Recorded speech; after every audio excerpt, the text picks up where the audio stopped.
దేనికోసం రైతు వారోత్సవాలు?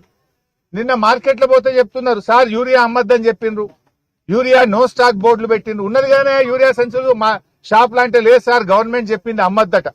ఎందుకు అమ్మద్దు? కూరగాయలు పండించేటోళ్ళు ఉంటారు, చెరుకు పండించేటోళ్ళు ఉంటారు, ఆయిల్ పామ్ పెట్టిన రైతులు ఉంటారు. మరి వాళ్ళకు యూరియా వద్దంటే యూరియా అమ్మే తెలివి కూడా లేదని ప్రభుత్వానికి. మొన్నటిదాకా యాపులంటివి, ఇప్పుడు మొత్తానికి అమ్మనన్నబట్టివి. యూరియా అమ్మకాల మీద నిషేధం పెట్టే ప్రభుత్వం. ఈ రాష్ట్ర చరిత్రలో, దేశ చరిత్రలో యూరియా మీద అమ్మకాల మీద నిషేధం పెట్టిన ఘనత ఒక రేవంత్ రెడ్డి ప్రభుత్వానికే దక్కుతుంది. 48 గంటల్లో పైసలు వేస్తున్నాం, 48 గంటల్లో డబ్బ కొడుతున్నారు. అరే మక్కలు కొని 2 నెలల 5 వరకు ₹1 వల్లే. సన్ఫ్లవర్ కొని ఇప్పటికి 15 రోజులే, ఒక్క రైతుకు ₹1 వల్లే.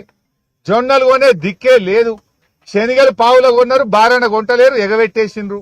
వడ్లు కొనే పరిస్థితి చూస్తే గిట్లున్నది.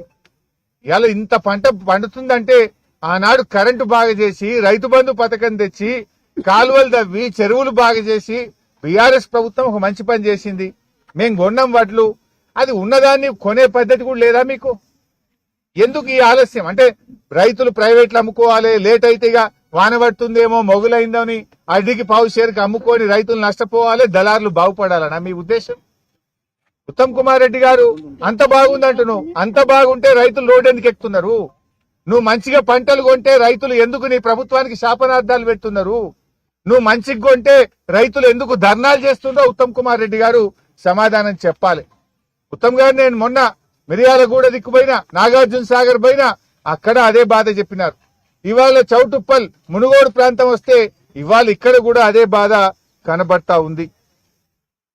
ముఖ్యంగా ఇవాళ మేము ప్రభుత్వాన్ని కోరేది ఒక్కటే, ఇప్పటికైనా రైతులు, ఎందుకంటే వర్షాలు, అకాల వర్షాలు వస్తాయి అని, తుఫాను వచ్చే అవకాశం ఉందని వాతావరణ శాఖ చెప్తా ఉంది. ఇప్పుడు ఈ మార్కెట్లో చెప్తున్నారు ఒక్క వాన పడితే సార్ ఇది మొత్తం మడుగైపోతుంది, వడ్లన్నీ కొట్టుకుపోతాయి సార్, మాకు భయం అవుతుంది రోజు అని చెప్పి రైతులు చెప్తా ఉన్నారు. సో వెంటనే రోజుకు ఎన్ని లారీలు అవసరం ఉంటే అన్ని లారీలు పంపండి, గన్ని బ్యాగులు పంపండి, మిల్లర్లకు ఆదేశాలు ఇవ్వండి.